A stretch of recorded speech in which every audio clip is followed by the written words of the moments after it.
guys. It's time again for another reading from the UFO Report book, Part 4, and I'll post a link to the UFO Report playlist if you want to start watching the videos from Part 1.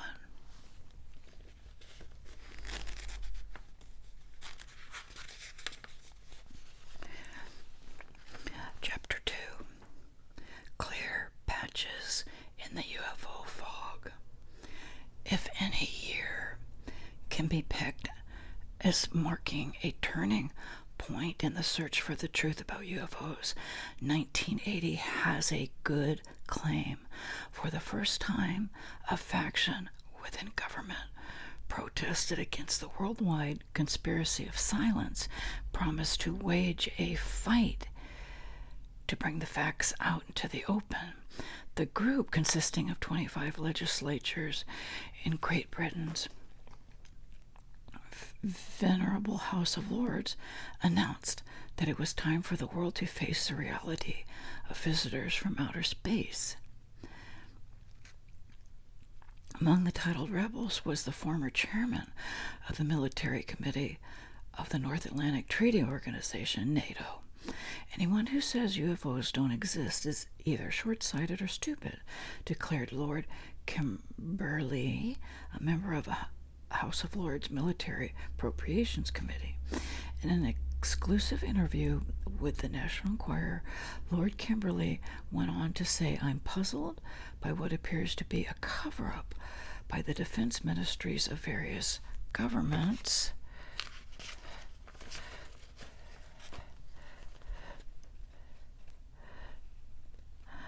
including, let's see, what does this say here? Including this country, the United States, and others, and I believe that our group can pressure governments to realize this information. The United States and the Soviet Union," Lord Kimberley charged, "had actually exchanged UFO secrets in 1971. The reason was so that neither power could make mistakes about UFOs being atomic missiles," he said. "Earth may even be facing a possible invasion from space, according to the Earl of Clancarty, Clan something, another member of the House of Lords, who's urging a top-level United Nations conference to alert the world. UFOs have been sighted in increasing numbers since World War II, he warned, and this worldwide invasion of every country's airspace is of growing importance. For too long, there's been a conspiracy of silence about UFOs, and I believe it's time people were told the truth. We want to know more," agreed Lord Hill Norton, Admiral of the Fleet and ex-chairman of the Military Committee of NATO. To date, the group has had limited success in piercing the veil of secrecy surrounding government UFO research, but in 1982, Lord Clancy was able to announce that, in talks with the Ministry of Defense, "I was told that there had been 2,250 sightings officially investigated between 1978 and 1981. Queried by the National Enquirer, Ministry of Defense spokesman confirmed this figure, saying that information had been compiled with a view to establishing whether or not there is any defense implications. This information is not only processed by our own Ministry of Defense," Lord Clancy announced, "but is also relayed through our communications link to the CIA and North America Air Defense Command, NORAD. This report for the first time has confirmed the suspicions of millions of people that UFOs do exist and that our government has been documenting them. For years, our government has been denying that they've been documenting UFO sightings, and this report means they have been engaged in a massive cover-up. The UFO sightings were compiled by a secret agency called the Department of Aerial Studies, the National Enquirer has learned. In reports that its reports are distributed to other Britain intelligence, defense, and police authorities. According to the British defense spokesperson, information about sightings was also shared with the U.S. government. If we felt there was some sort of interest in them, spokesmen for both the CIA and NORAD have denied any knowledge of the British UFO report. U.S. intelligence warns of alien invasion. Getting at the truth is not an easy process. In the world of the security agencies, there is an enormous resistance. The National Enquirer learned this when it requested release of a study prepared by the super-secret National Security Agency, NSA, and the response was a flat rejection. Only after appeals under the Freedom of Information Act was it possible to obtain a heavily censored version of the report. The effort proved more than worthwhile. For the National Enquirer found itself in exclusive possession of a bombshell. The NSA report not only ripped apart the notion that all UFOs are hoaxes or hallucinations, but it also sounded a bone-chilling warning of the potential for another Pearl Harbor. The very fact that UFO phenomenon had been witnessed all over the world from ancient times, the report reads, and by considerable numbers of reputable scientists in recent years, now indicates rather strongly that UFOs are not all hoaxes, and if anything, rather than diminishing, the modern trend is toward increased reports from all sources. In one 3-month period alone, the study states that Air Force records show 35 sightings whose nature could not be determined. The fascinating document prepared by the NSA in 1968 clearly reveals the hush-hush agency's deep concern over the activities of UFOs and its rejection of arguments that they are hallucinations.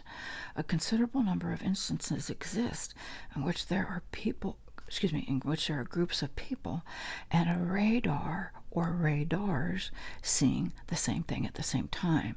A continuing high percentage of reports of unusual aerial objects are being reported by people in responsible positions in science, government, and industry.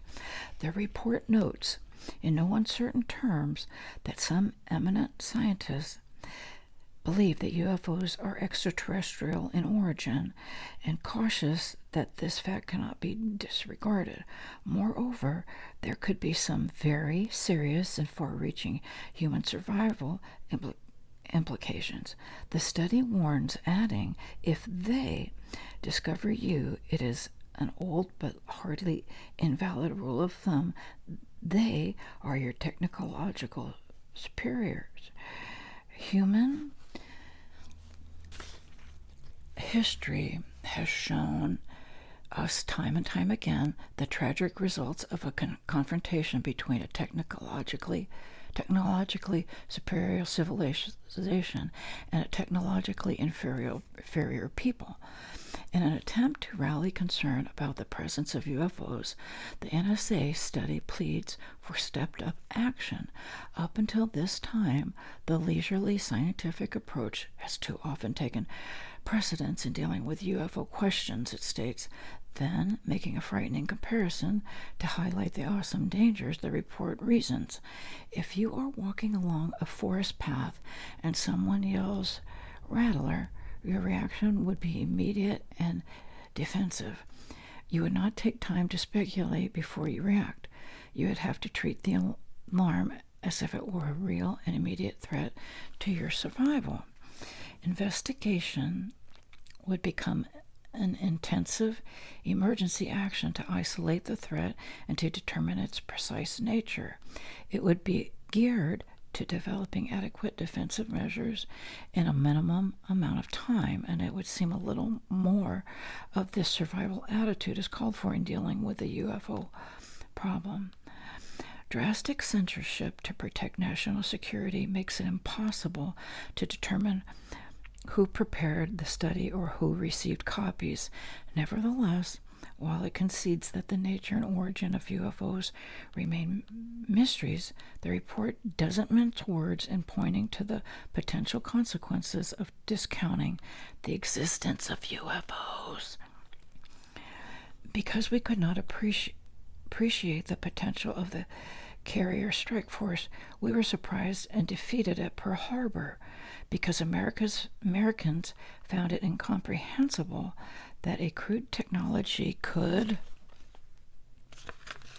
effectively defend itself against a sophisticated weapon system.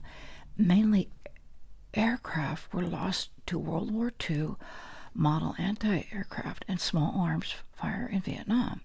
The implication of the NSA study is inescapable. Only if we are fully prepared to acknowledge and meet the potential threat from UFOs can we ever rest safe and secure as a nation. So now what? This is really something. And, if you remember back when we started part 1, I was interested, but now that we've gotten into the book and really started reading it, I'm really more interested now than I was when we started.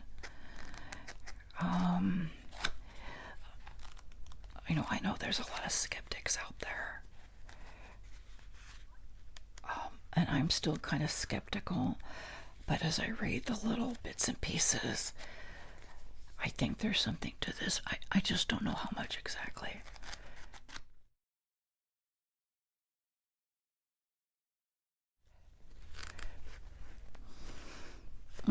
I still love the smell of old books.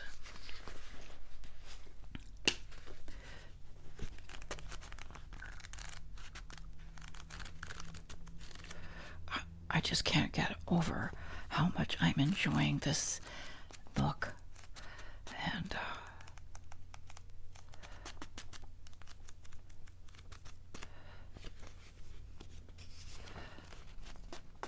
I'm trying to piece together all the information, and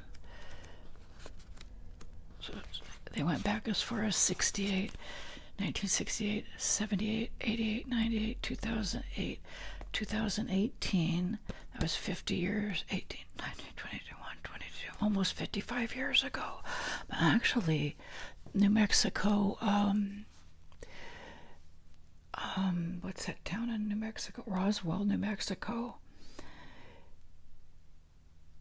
That was 20 years prior. Was that 48? That's like 75 years ago, right? Actually, shouldn't we know more about Roswell than anything, right? I sure do miss, remember Art Bell? Oh my goodness, Art Bell was all that. When I worked at night shift at the post office, oh my goodness, it was like a headphone free-for-all. You could wear your headphones all night, listen to music or radio, and when he would come on, he may have had a 3-hour show, 3 or 4 hour show. At first I didn't know what to think of him. He talked about time travel and just everything out of this little Pahrump, Nevada location, and how he loved Crystal Gale, and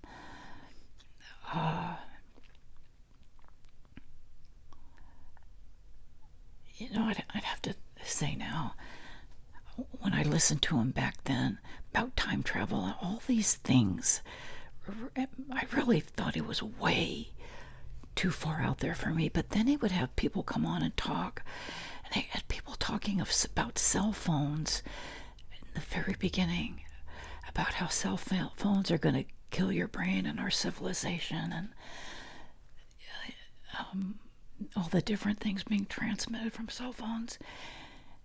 And again, it sounded crazy, but the more you listened to these people talk, and if you took the time to connect the dots and go kind of do your research, which back then is not near as simple as it is today, I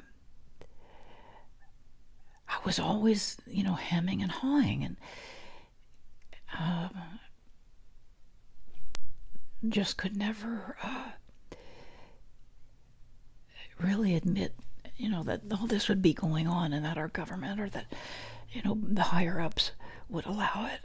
But now, fast forward decades later, I realize how naive I thought about many things at the time. But if you have some free time, if you can ever find Art Bell archives and listen to some of his shows, you'd really enjoy it. And anyways, thanks.